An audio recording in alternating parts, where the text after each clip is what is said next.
panel tonight. We got Peter Bradbury, good to have Pete back on the show, Steve Thomas, and Tom James making the reappearance on the show. So it's a good panel. I'll go to you, Steve, first, because obviously you and Pete were both at the game on the weekend. But so if we talk about the Lincoln game, I'm also going to talk about the Chelsea game as well, and talk about the games to come. But from what I could see of it, and admittedly I was in South Wales watching on a screen, but it seemed to me that up to like the 60 minutes mark, we were looking great, and it also heading towards that period, just after half time, scored probably one of the best move goals I've seen all season by any club. I'd agree 100% with that, Steve. First half was kind of even, I think. The unfortunate own goal by Alex Robertson past the deputising Matt Turner in goal. So we came out the blocks fantastically at the start of the second half with chance after chance. That is, say, one of the best one-touch passing and movement goals that we've seen for quite some time. But as I said before we went on air, I did notice that after one of our attacks, one of the Lincoln players went down. You think he probably was genuinely injured, but all the players went over to the manager and he changed the formation. He went to 5 at the back, so both of our wings were effectively negated. And then Lincoln started doing much better after that. I think it was a period of sort of 20, 25 minutes at the start of the second half where we thought, come on, just a question of how many we're going to get here. We got into loads of good positions always, but didn't hit the back of the net. But then I heard an interview afterwards on the radio in the car on the way back where the manager had said he changed it to 5 at the back.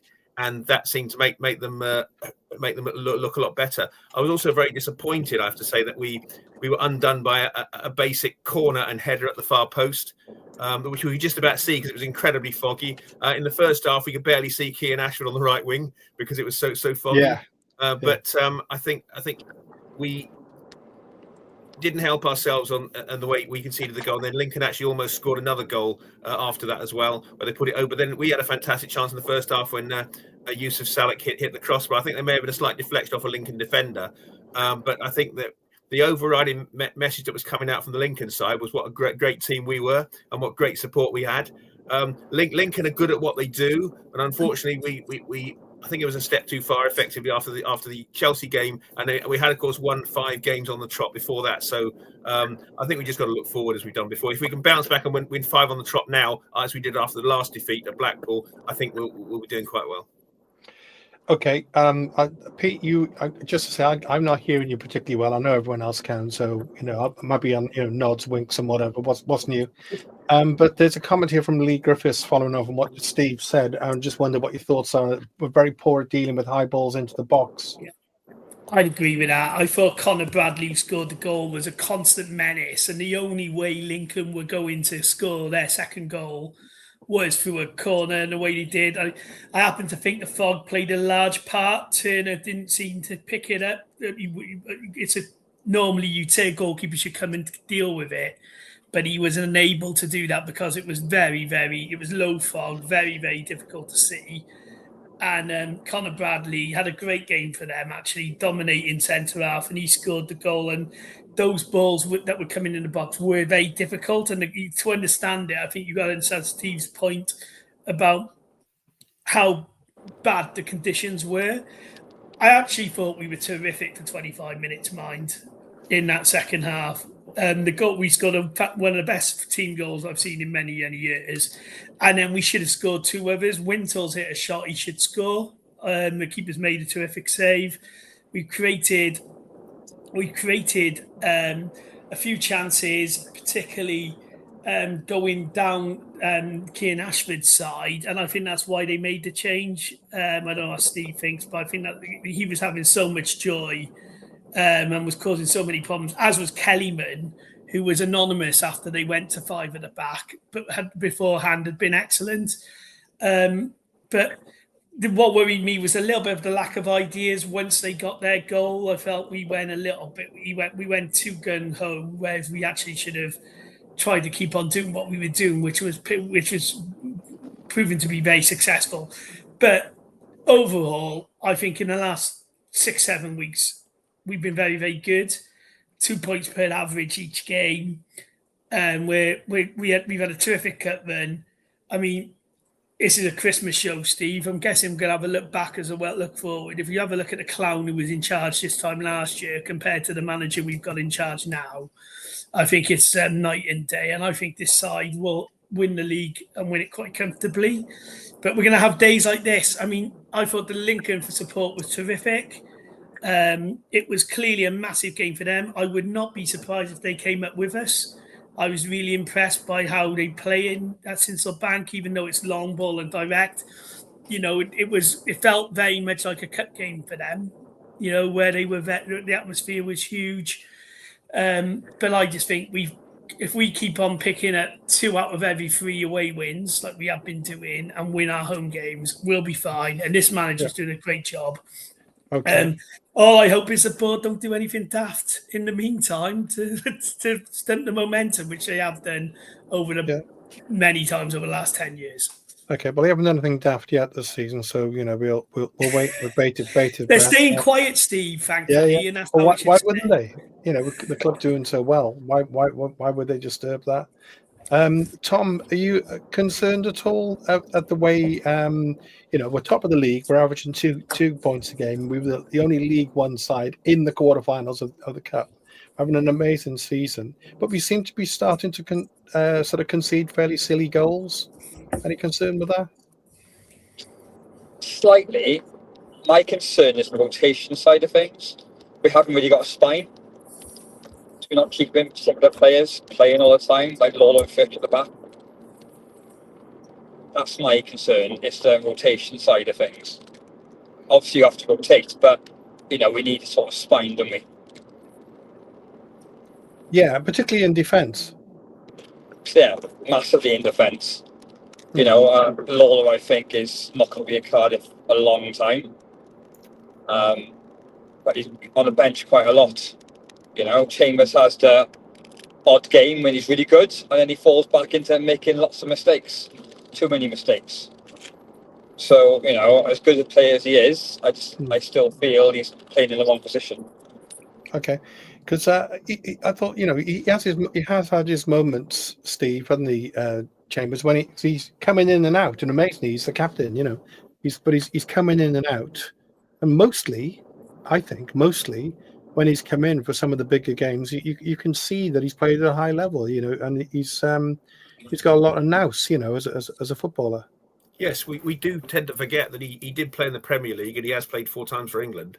So he's no slouch, and he's one of our older heads, not somebody of his age. I think he's just 30, isn't he? So I think to have just one player over 30 in the squad is quite remarkable. I think to go back, Steve, I know Pete said earlier on that we'll be reflecting a little bit on the season.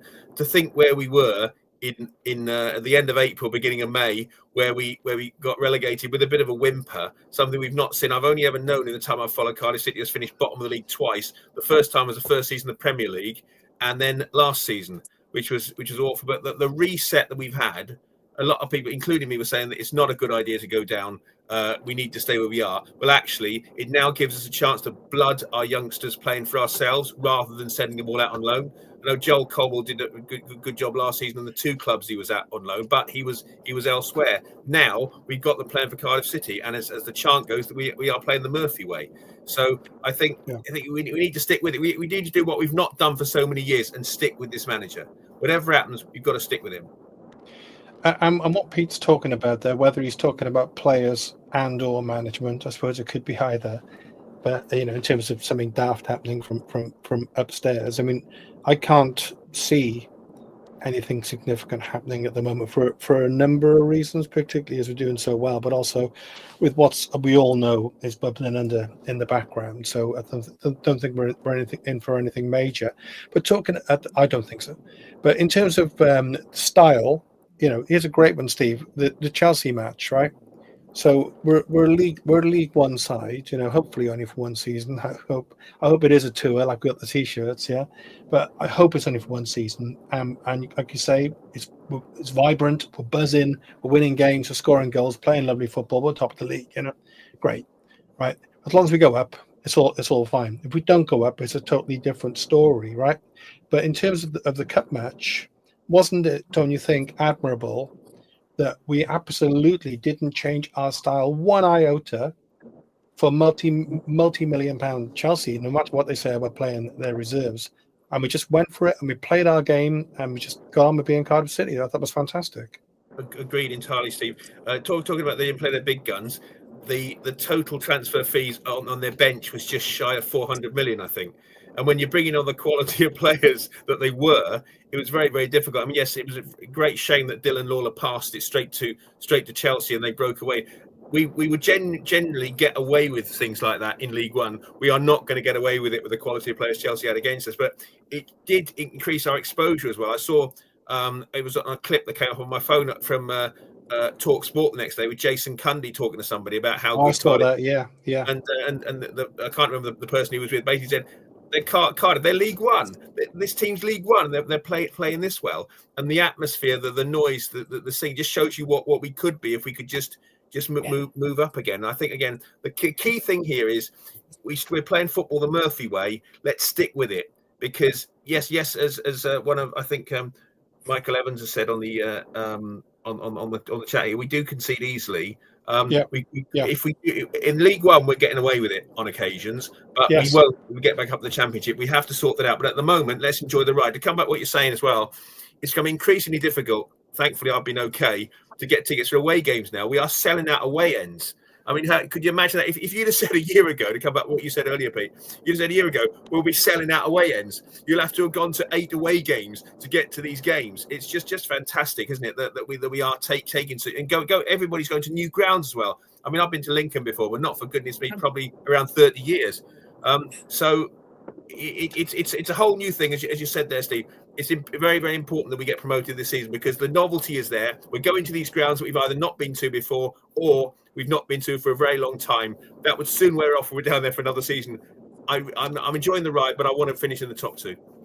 Yeah, and thanks, Steve. And Pete, obviously, in the lead-in, like as we commented there, is in recent games, playing relatively kind of low-level clubs, and they're scoring goals for fun against us.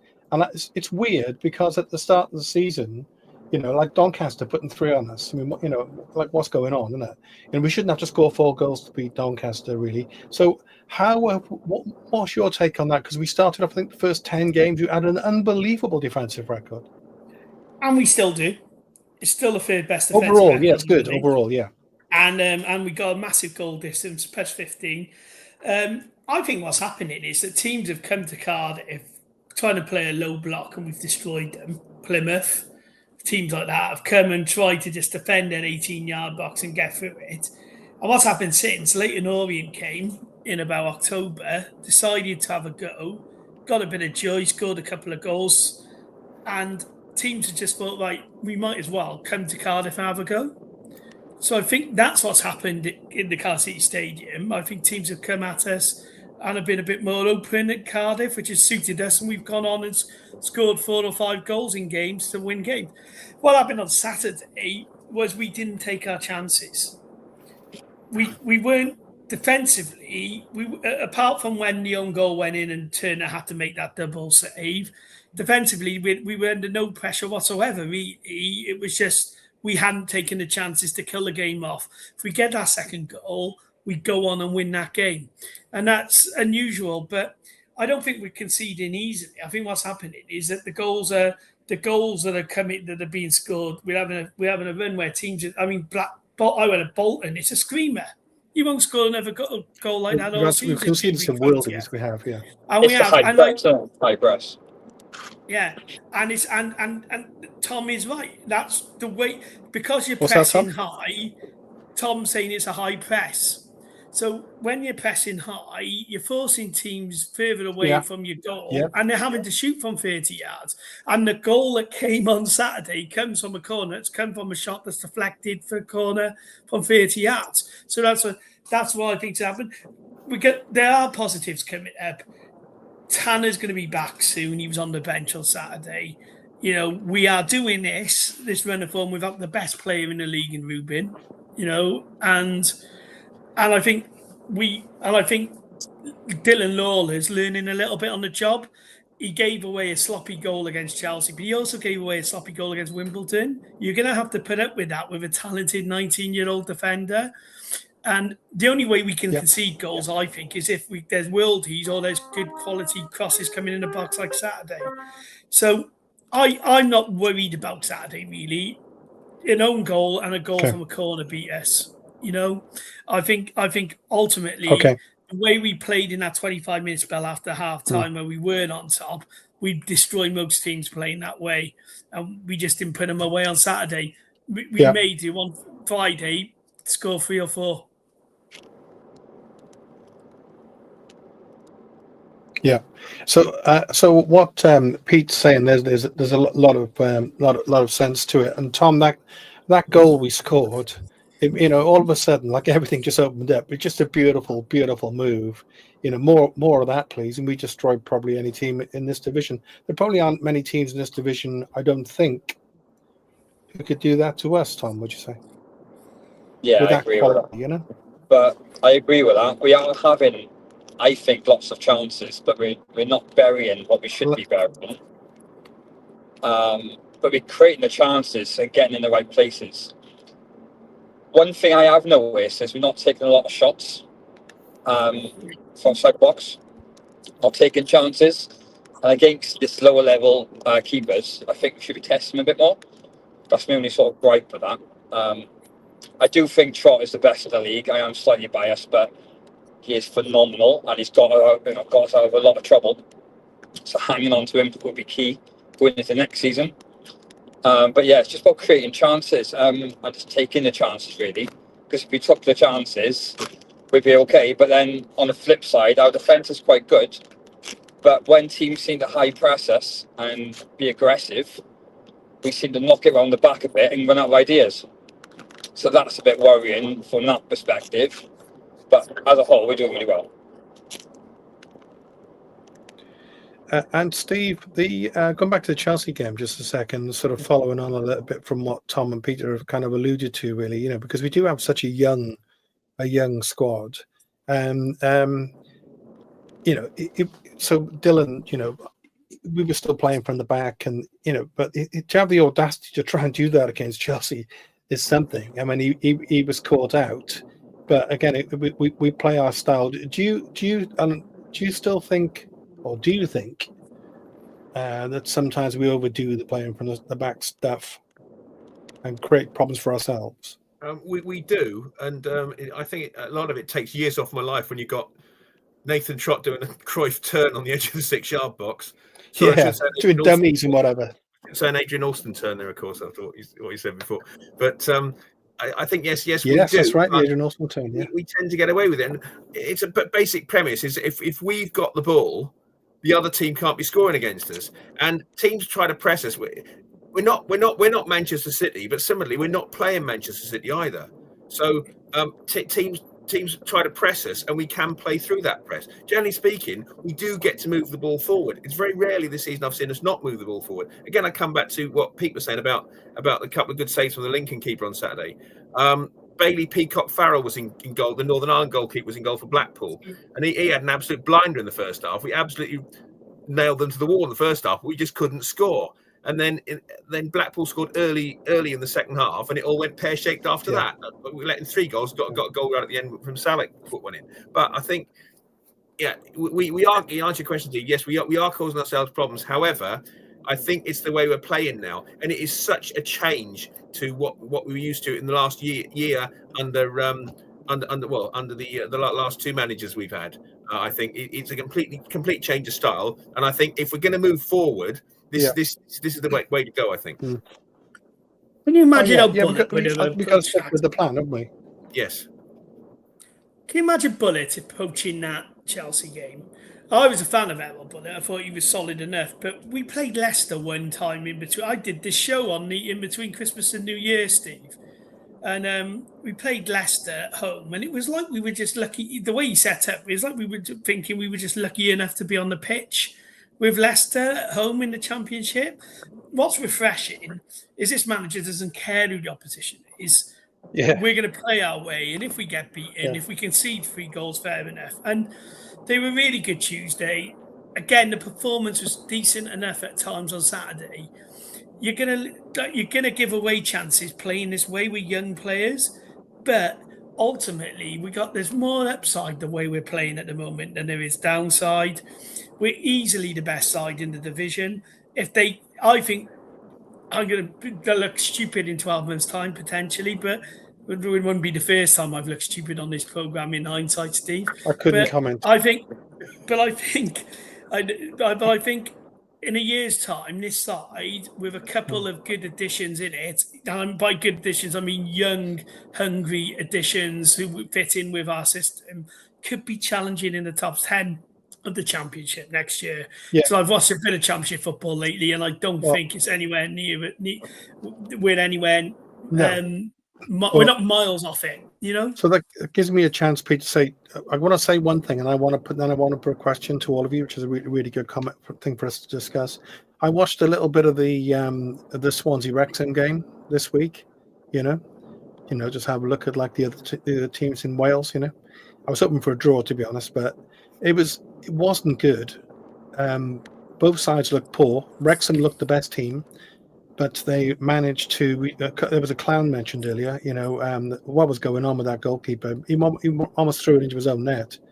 It was unbelievable. Swansea was so lucky; it was unbelievable. But above and beyond any kind of lack of warmth towards or rivalry towards our rivals, neither of them looked anything for us to fear at all. You know, and they're both kind of there or thereabouts Championship clubs.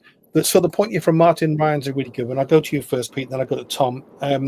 We are missing Ruben. Even though, of course, we had a 5-game winning run, he maintains the intensity of our attacking threat. We've allowed teams back into games. He occupies their players, and they can't switch off. So how much do you go along with Martin's comment there, Pete? Yeah, I agree. I love Ruben Colwell. I think Ruben Colwell makes any team outside the Premiership a better side.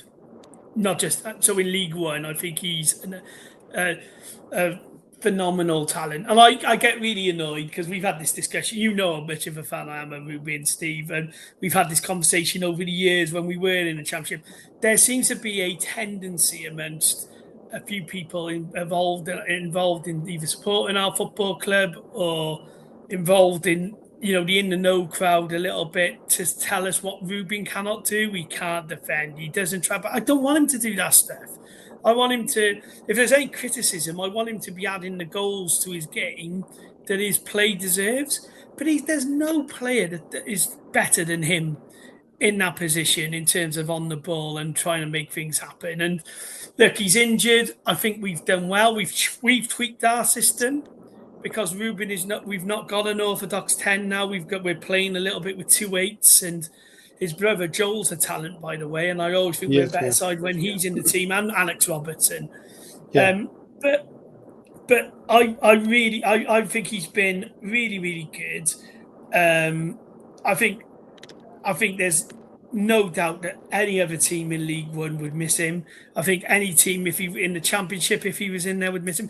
And on about Friday's game, I watched a bit of it. I just to see I was out of curiosity. I'm agnostic about Wrexham, to be honest. They always have been. They will never be in the same class of rivalry as Swansea and Bristol City are to me. But I can agree more with what you said. What my takeaway from the game was that if these are two teams, Wrexham has spent £30 million. We were aiming to be mid-table or higher in the Championship. Then we're already there. We've got to win this league we're in now, and games like Saturday make me wound up about why we kept Omar Riza last year. If we'd have had this guy in the Championship, blooding these youngsters in the Championship, we'd be in a far better position as a football club than we are. And I think that's what annoys me. It's like the Virtue Trophy game when I went to the Virtue Trophy game against Newport when Newport beat our kids, and I remember I said to Wash, yeah. Well, I said to my son afterwards, what wound me up was even being at that game. We should not. This football club should not be in this league, and the fact that we are as a fate. And I don't care how many interviews he does, but Omar Riza was out of his depth for large parts of last season. Should have been let go a while back. They should have been making this decision a few years ago to go down this route, because this is a more sustainable route for success for our football club. Playing the way we're playing, and we're going to have to put up with some of the, and I get angry, but we're going to have to put up with some of the mistakes that are being made. I've never seen you angry, Pete. I don't know what that's like. I can only imagine. But Ruben Caldwell, to answer your question, we do miss him. But I think we're still the best side in the division without him. And when if we're still picking up points over Christmas without him, can you imagine how good we're going to be in February when he's fresh and ready to go? It's going to be great. It's going to be great to have him back, isn't it? Tom, if you can hear us, okay. We're talking about Ruben, how much we are or not, and missing Ruben Caldwell. Bearing in mind we had that amazing 5-game run, didn't we? You know, he's instrumental in Ruben, I think. I'd probably give him more of a free role, if I'm being perfectly honest. But yeah, it's just about consistency, really. But he's very, very talented. You can see that. Confidence, getting to get the confidence and giving him a bit more free role. So I would suggest. I would definitely miss him. What about, like Pete said, I agree. I think Kellyman's a class. He's going to be a class footballer. That's for sure. He's got a talented player. He hasn't quite nailed down a place yet, but he's having a good crack at doing that number 10. Until the formation changed. Don't you think, Tom? Yeah, definitely. But again, I just think the players need to be played consistently. You can't expect players to be on form when they're not consistently playing. But I think he is starting to come out of his shell a bit. And you can clearly see he's talented, and you clearly see he's fitting into our system, which is quite nice. Yeah, Steve, anything to add on that? On either, on the number 10, number 10 conundrum. Yeah, I think we are obviously missing Ruben, because he is, as Pete highlighted very well, he is the best player in not only in our team but in this league. I think he is absolute class above. But we have adapted, and we have kept the good run going. On Kellerman, at times he looks unplayable. But those times are quite rare, unfortunately. For example, when we changed our formation against Leyton Orient, when we were losing to Leyton Orient, him and Capaccio down the right were absolutely ripping them apart. And we got back in the game nicely there. I'd also like to come back to your comment about the game on Friday night. I caught some of it as well. I saw the build-up to it, where Lee Trundle, who's not known for being a great fan of Cardiff City, was saying it wasn't such a big game as Swansea against Cardiff City. And the amount of times I heard the commentators mentioned Cardiff City when we weren't involved was actually quite refreshing, quite encouraging. They're all still obsessed with us, which is great. And we're not even in the same league. Can I also make a further point as well? It struck me that we're really enjoying this season. Hopefully we can go up. Compare that to the season that Wolverhampton Wanderers are having. Yeah, and they're in danger of breaking Derby's record. Yeah, they could hopefully be playing them next season. Yeah, and we might also be playing West Ham. Yeah. It's and if we could just talk about Championship football just a little bit as well. By the way, that's an interesting comment again from Martin. I think there's a little bit of that in there. It was sort of after the Lord Mayor's Parade a bit. It was quite a really hard thing for us to do, take on Premiership team in midweek and then travel up to Lincoln and then go again. He's talking about them being mentally drained. I think there must have been an aspect of that, particularly when the second goal went in. I'm talking about a Championship football. What I wanted to mention was because my daughter's very nice boyfriend is a Birmingham fan. So people in Birmingham can be nice people. He's all right. So that shows it can happen. But it's interesting in the Championship, isn't it? The three clubs that came down, including, funny enough, Leicester, like there's kind of nowhere. And all of a sudden, those other clubs, it's a really strange season in the Championship. And if that were to continue next season, as Pete says, if we go into it with a winning mentality, you'd think we'd have a chance of being at the right end of the table, Steve. Yeah, I agree. Obviously, let's walk before we can run, and let's get in the Championship first, obviously. But yes, from what I've seen, again, we've had, apart from the 2 seasons in the Premier League, we've had just shy of 20 seasons in the Championship. And I think a lot of it is refreshing to be in this league and have so many people, as I said earlier, who can go to new grounds or revisit grounds they've been to a long, long time ago.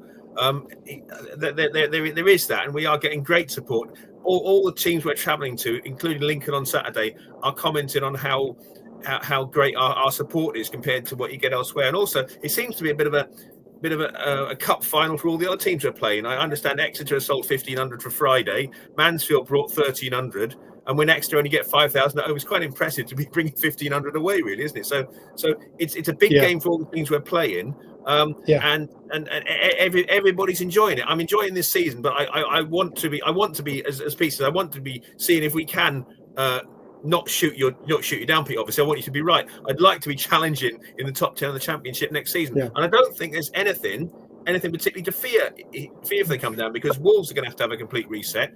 Goodness knows what's happening at West Ham. And unfortunately, of course, we'll be losing our friends from Sheffield Wednesday, who look like they'll be coming down anyway. So it'll be an interesting season. Hopefully, we'll get through this season first, but hopefully have a good season next season as well. Well, just to say, obviously, you can't shoot Pete down because he is Pistol Pete. So, it's technically impossible. But I'll let you have a first answer to this one, Steve, and then I'll go to Pete. But again, this is a good question here from Martin Ryan, if I can get it to show here. Which of the two? I think I know what we're all going to say, but which of the two teams on Saturday do we think are going to go? Have the best chance of would be best prepared for the championship? Okay, yeah, good question from Martin, as you say. I would say you want to answer that one, Steve? Yeah, I would say it would be us, because of the way we are playing. Lincoln are good at what they do. And I don't think they would be able to get away with it, for want of a better term, so much in the championship. However, I do think they're going to be there or thereabouts, because they are a very, very strong team. Know what they do. They seem to have a good manager as well, who seems to know how to change things. Which, of course, he did have a plan B, which he brought in after our 20-25 minute spell in the second half on Saturday. So I think that they're likely to be there or thereabouts. I don't care where we come, as long as it's in the top two. Correct. I agree. What about you, Pete? Is that a very simple answer for you to that question? Yeah, we're the best prepared, but I think Lincoln will come second. I was weirdly, because of the reasons Steve has given, actually, I was really weirdly impressed by Lincoln, even though I would not want to watch that style of football every week. They did. There's not many teams in this league who can take a game where you're getting absolutely destroyed by the best team in the division, footballing wise, like we were doing for that 25 minutes, and stay in there, hang in there, and find a way of getting the points, Steve. And I thought that happened on Saturday. I think they'll go up, but they'll struggle when they do go up. The best prepared outside of the top two is Bolton, because that's a club who shouldn't be in the championship either, or Bradford. You look at Bolton, Bradford, teams like that. If they went up, I don't think they would struggle in the championship. Lincoln looked like one of those sides who were going to who deserve to go up from League One. It would be very tough for them in the championship. But I think if you ask me today, we'd win it and they'd be second, because I don't think many teams are going to beat them at Sinsel Bank. And then you look at Bradford, Bolton, and all of that behind, who are big clubs, and if they were in a championship would be fine. That's my opinion. But as Steve says, we've got to get there, and I think Saturday could be a weird good thing for us. Suddenly we've lost away at Lincoln, we lost away at Bolton, and it's suddenly like, okay, every time we've needed to switch back on, we have. And I think Friday's a big game for us, and I hope the several thousand of the 33,000 that went to Chelsea go to that Exeter game. Yeah. Because it's Boxing Day. Wouldn't it be great to see some of those red seats sold? I mean, that's this team at top of the league. They deserve the support. Yeah, I think we might. I'm not sure whether we fill the red seats at this season. I'm not sure we will. We might right towards the end, maybe, if it's something really hanging on it. But it should pick up in the second half of the season, hopefully. Tom, do you want to quickly answer that question there from Martin? He's saying which of the two teams on Saturday now, first and second, would be best prepared for the championship? Definitely us, I think. Slightly biased, but definitely us. I think with the manager we got now, he'll have the right caliber of players, Jan, which will strengthen our depth for them to push them second half of the season. at Lincoln. I think if they do go up, they're going to struggle massively when they go up. But I think that in a weird way, we needed to get relegated because now we look before, and looking at the two other Welsh teams in the Championship, I'm quite confident we give both a really good game and beat both of them. As we are now, we definitely give both a game. So I think it's just a few tweaks from us going up, and we should be in a better position than we have done for years in the Championship. I can see Swansea going down now, to be fair. Well, you know.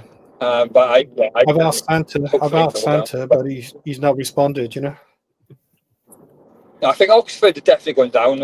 I think Swansea will be thereabouts down the bottom with Portsmouth and teams like that. But Oxford and Sheffield are obviously going down, I think. And hopefully Swansea go down. But then again, on the flip side, I think Wrexham will be up. Not this season, but next season, weirdly enough. Yeah, well, obviously that'd be a nice problem to have. I'm going to let you answer this one first, Tom. Then I'm going to go to Pete, and I'm going to go to Steve.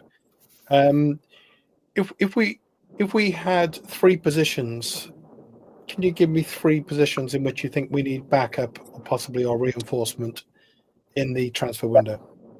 Left back, definitely a left back. I think a creative winger who's good on the one-to-one side of things, who can create a lot, because I think we have lacked a bit of supply with a striker. Maybe alternate midfielder as well, gives us different option midfield. That's the three I would go for. But yeah, that's a good call actually, particularly maybe a left-footed midfielder. Pete, what's your thoughts? Yeah. Would you agree with Tom largely? I agree with the left back. I think we need a striker as well. I'd like us to have someone. If we're not going to play Isaac Davis up front, I think we've only got two strikers, Robinson and Salek, and I think you need another. I think we need another Salek type striker.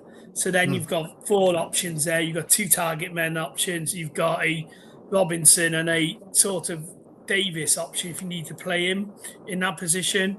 I definitely think we need a left back. If we're going to, particularly if we bring a left back in, I think that'll help Louis Giles because he can go out on loan and get first team experience. We need a solid left back. And I wouldn't mind us getting a dominant centre half, even though the central defenders have been okay. You know, I think having a dominant centre half who can head the ball when you're under pressure in the last 10 minutes of a game and they're throwing long balls in the box like they were Saturday would be good. But I don't think we need three. The last one for me is a like to have. I do think we need a left back. I do think we need another striker. I think we're okay in every other position, really. Okay, yeah, I take your point, and I think that's a good one. That, you know, I feel sorry actually for Robbo in a way. I mean, he's a quality player, Steve. He's you know, he's not that old. You know, he's still championship standard for sure in my opinion, and he does score goals, but he's not a like for like, is he, with Youssef? So, you know, like Pete says, we haven't got that kind of physicality really from anywhere else apart from Youssef, you know. So maybe that's a position. What do you think about possibilities? Yeah, I think first of all, I like to think and hope that we've got enough to get out of this division with what we've got already. But I'd 100% agree about a left back. And there's been talk on the internet I've seen about the winger from Manchester United, Biancheri, who allegedly has been to the training ground already. Who could be? He had a pasty at Greg's apparently. Yeah, he's got to be signing then. But yeah, I think we could strengthen everywhere. Go to your point about got to be signing. Yeah, I think the problem he's got is that he's never really sure what his best position is, and whatever it is, he doesn't seem to be playing in it. So he's not Yusuf Salek, obviously.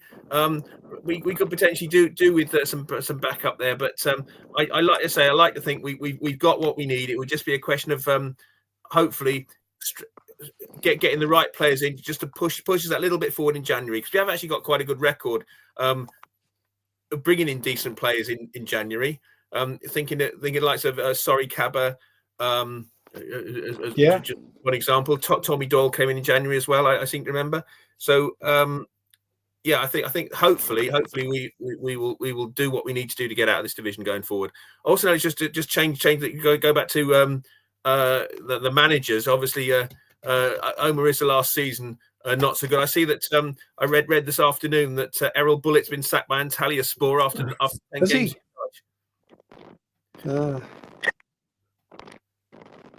I didn't see that, Steve, actually.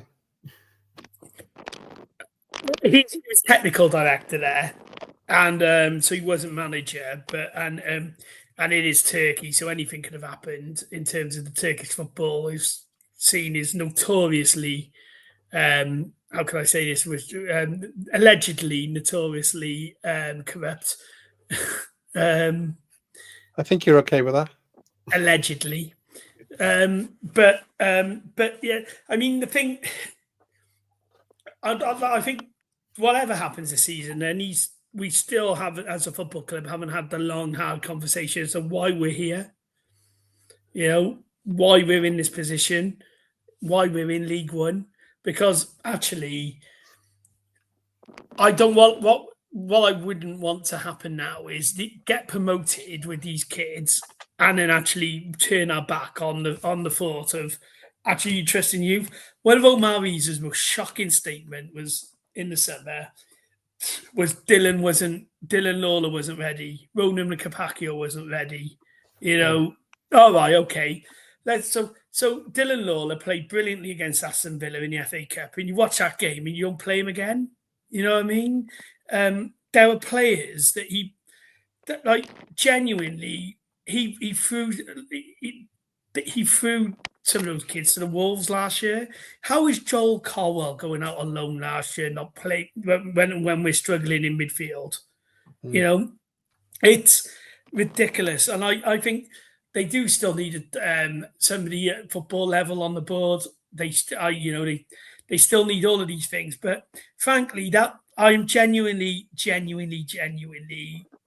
And I know Sai interviewed him on this channel, but I'm not interested in anything Omar Reza says. He should never work in football again after what happened as a first team manager, because his judgment. If you don't think Dylan Lawler is ready to play in that Cardiff team, considering how many goals we were conceding, your judgment's flawed. And we this season, what I am most impressed with is the kids have come in and they've taken to it well. I mean, I think Capacchio's got defensive issues. I think he has to learn to defend better, but he's 18. You know, Ashford. He's amazing for his age. I know. Ashford's looking like a top winger at the minute at this level. Yeah. I think we've seen some of the best of Isaac Davis for years since, and he's been injury-free. Joel Colwell's been excellent. We're starting to see Alex Robertson, by the way, play well again. Yeah. You know, I like this is with the tool. I thought all the ingredients were there a couple of years ago for this club to have decent seasons in the Championship. And it was because of poor decision-making by the board. We totally underachieved. I mean, that's for sure. And poor management by people like Omar Reza and Steve Morrison before him, and a few people like that, you know. And I think I'm really annoyed with at this level. We didn't need to have a reset in League One. We should have had it in the Championship. But as Steve says, it's one of the most enjoyable seasons for years. It is. Yeah, it is. But I can't. But if we're looking back on 12 months, I did that. I've done this show lots over the last 20 years. In the last 3 or 4 years, Steve, we've had the same questions every time we've been doing it. And if we go up, which I think we will, it has to be a proper new start, and it has to be a new start looking to get out of the Championship the right way, not the wrong way. And I think that'll be interesting to see where we are in 12 months' time. Okay. But let's win this league first and get promoted. Let's have that problem. We haven't got that problem yet. I wanted to ask Tom something, and again, it's another good question, which will go around them, because, like you said, we're about 3 games now from the halfway point. We've played most of the clubs who are there or thereabouts, so we can we can talk a little bit more about that, about who we see. We've already mentioned it. I think Bradford are going to be right there myself, but we can also look at players who've come up against who impressed us. For example, the game the other week when we won against Doncaster, I thought their right winger was great, Molyneux. I thought he was excellent. Luke Molyneux. Yeah, he's such a good player, But apparently he's too old. He's 28, but I think he was excellent, and he gave Joel Bagan probably his hardest time of the season. So the question, I'll start with you, Tom, is this one from Martin. Are there any players we faced this season? I'll go with Molyneux. We faced this season that we should sign in January. I mean, basically, who's impressed you with the other clubs, if anyone? Players. Is it? Play.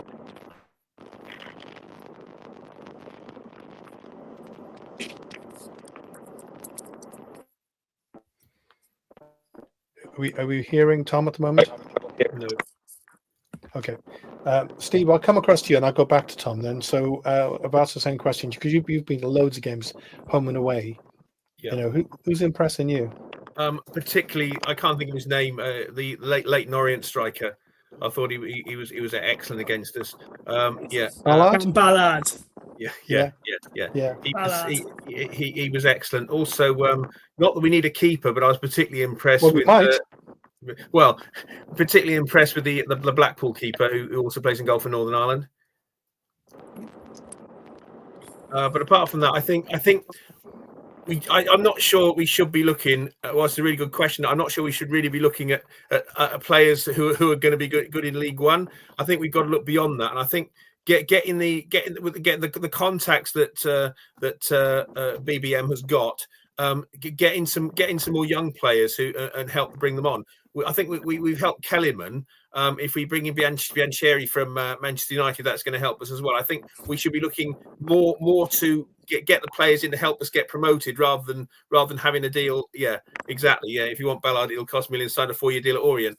He's the one, though, isn't he? He's in answer to your question, he's the one who's impressed me the most. What about you, Pete? You obviously like Ballard. Well, I'd have said Dan Ballard, but because he's got so much upside, he's a player on the way up. But as Steve's picking it, again, if I'm looking at a striker, I do like Todger, who's at good name, isn't it? Yeah, because he played Talaj, in it. Sorry, not Talaj. Yeah, but he played against us. They call him Talaj, don't they? I think, yeah.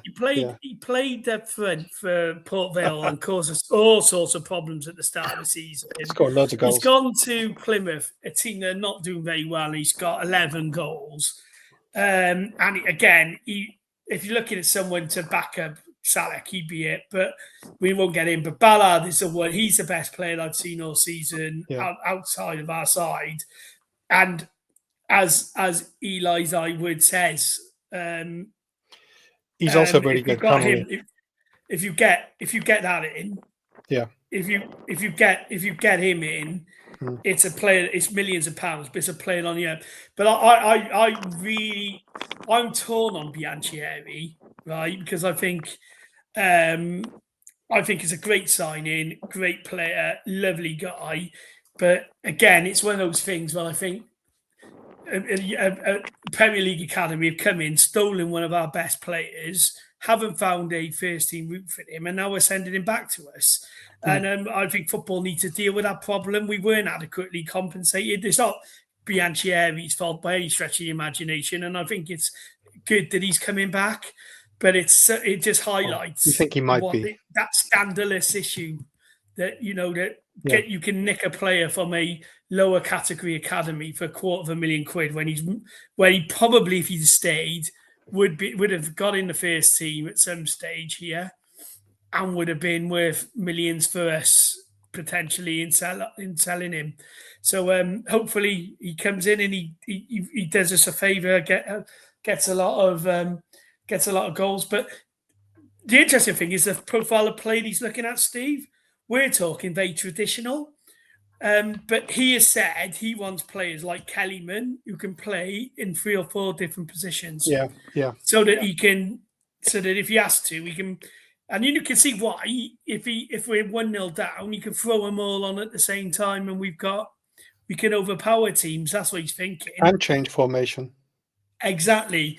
And you could change it. So it'd be interesting because at Bianchieri signing, well, he can play across the front four, can't he? So yeah, I don't know much about him. He only plays for Wales under-21s, I think. I know he's with us, obviously. You know, he's got a great name. Sounds like a footballer. It's from Splot. Yeah. Well, there we go. You know. Yeah. But he's Cardiff.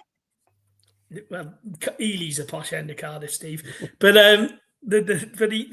but he's a player again who he can either play him out wide or he can play, or he's a traditional go down the channel type. Yeah. It's like Isaac Davis, only he's been playing at Manchester United, and like that would be a good signing, I think. I don't think we need loads. I was actually looking at it the other day when we were looking at when he said that everybody's fit now, you know, and then Ruben got injured at Northampton. You once Ruben's back, if we keep him all fit, God, we got some options. I mean, I am really looking forward to seeing Ollie Tanner back in this side. Yeah. Because I think he offers something other wingers don't. He'll directly run at players and put. So I think it'd be interesting. So I wanted to, Tom, I don't know whether we can hear you very well at the moment, but how concerned are you about Trott? We don't know how long he's going to be out for. Don't think it's a major injury, but you know how much of a worry is it? We can with Jack being wherever he is with his family, looks of it. We got Tanner, Turner rather, and that's it. You know, there's no one else. Is that a worry for you, or even for Steve? Since the screen's gone black.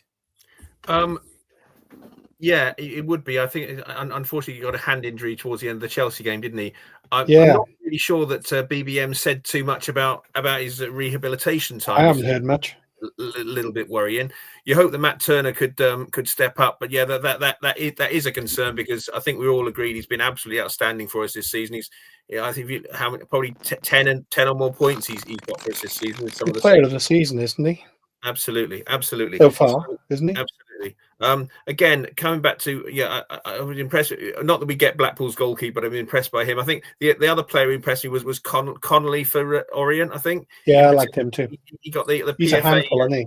Yeah, League One Player of the Month in November, I think. So again, a very very good, very very good player. It is a concern about Trott. I hope he's back for Friday, or I hope if he's not back for Friday, I hope he's not out for very long. Yeah. And Pete, starting with you, obviously quite brave, really, you know, and quite a responsibility for Turner to come in those circumstances, having had any first team action at pretty well any level for ages. Generally, he looks quite promising keeper, doesn't he? I saw him play against Pontypridd United for Aberystwyth, and he scored off a corner to Turner, and he had a good game that day. Yeah, he had a good game, and he was a couple of years ago. I'd be interested to hear what Steve thinks about the second goal, because I think if he's not foggy, he comes and claims it. But I don't think he could see it, and you can see he's. But again, the own goal wasn't his fault. It was just just a fluke. Unlucky. He made two terrific saves at the end of the first half. I think he's fine. You know, he's a good goalkeeper. His distribution's good.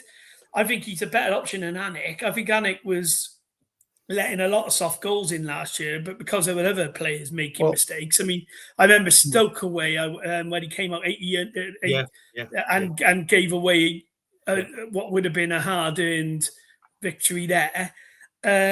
So I think you want Trott back because Trott's a special keeper at this level. He is. But if he's not playing, Turner will be fine. But I don't think he'll be out. From what they haven't said, it's a lot. No. He genuinely does say when it's a long-term injury. He genuinely tells the press the truth. I wouldn't be surprised if we see him back. It might be a bruised hand that he wasn't, and he's got this rule. And he said if he didn't train. Yeah. So what his rule is, if you don't train by a certain time, you don't play. So I think that could have been if he's in training this week, he'll play. All right. So I just want to give you a disaster scenario, right? So I don't really think this is going to happen. Let's say Trott's injury is way worse than we think. Let's say he is out for a month or so. I'm totally just absolutely speculating, right? Let's say I'll ask Steve first. So let's say if it was to happen, and he was out for a month, and Jack is, we all thought Jack's going in January. There's something going on with the family, I think. So I don't think he's even at the club at the moment. Then immediately we're in a position where we'd have to bring in another keeper, aren't we, as a backup? Yes, we are. I think to comment on Jack Hannock as well. Jack Hannock played in the pre-season friendly at Notts County, and then they had our first game of the season the week after, and BBM preferred Turner to him for that game, despite the fact that Trott hadn't come in. So again, he clearly wasn't wanted. So yes, we will be in the market for I wouldn't want Ethan Horvath back. I understand he's leaving Sheffield Wednesday, probably going back to the United States. I wouldn't want him back. I thought he was a bit of a liability for us last season. Okay, it was a difficult season for everybody, but it was a bit of America's number one. Well, number 3 allegedly. So there you go. Apparently, yeah. Yes, we would have to be in the market for another keeper if it is a nightmare scenario. But as Pete says, BBM's generally been very honest and upfront with the press. I'm sure that it would have said it if it was longer term, as he did with Ruben straight away. Now Ruben was a massive loss, of course, but he was not backward at coming forward and saying how long Ruben was going to be coming out for. Yeah, so absolutely straight away, wasn't it? Yeah, rather later. Yeah, sorry, go on. Maybe we'll hear by tomorrow or whatever. Hopefully put our fears to rest. Tom, I don't know whether you can hear us and you can contribute, but okay, we only got a couple of minutes to go, but we were talking about if Trott was out for a while would be a concern and what a good keeper he is. But equally, in the Chelsea game, because Joel Bagan went down as well, and I thought, blimey, we can't really afford to lose either of them. And Joel was weirdly substituted on the weekend, which I don't know as precautionary, but it kind of goes to show that maybe the squad is could do with a little bit of beefing up. Do you think? Yeah, I do think he's getting played too much. But I think that's because of his quality, and obviously, that's running the risk of him getting injured. We have got Turner, but if he's out long term, I suppose we'd have to then go in for another keeper, just in case the worst case scenario happens, and then Turner gets injured. Because if he plays too much, we haven't got a keeper. We didn't have a keeper on the bench on the weekend, did we? No. I can't see him going in for another keeper in Jan. I don't think. Well, hopefully we need to, No, I don't think Trott will be an injury. I believe. I don't think he'll be out long term. I just think he just played Turner. But I do think he's playing Trott too much. But I think because he's so good, that's probably why. Here's another scenario, Steve. Turner gets in. It kind of has to, I suppose.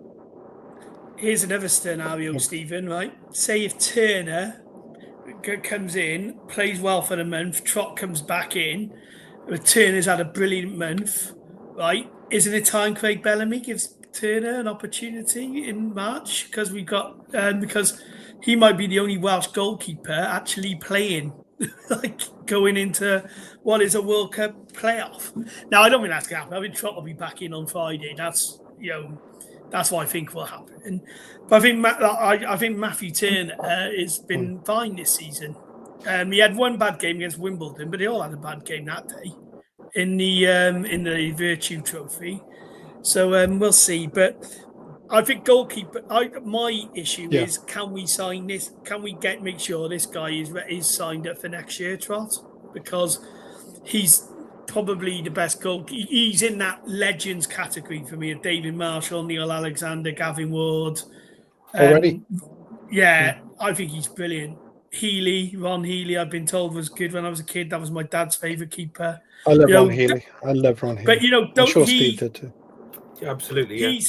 He's in that. I think he is in that top echelon of goalkeepers that we've seen down here, and it's not a League One thing. He's playing against worse strikers. I thought he was terrific Tuesday against Chelsea.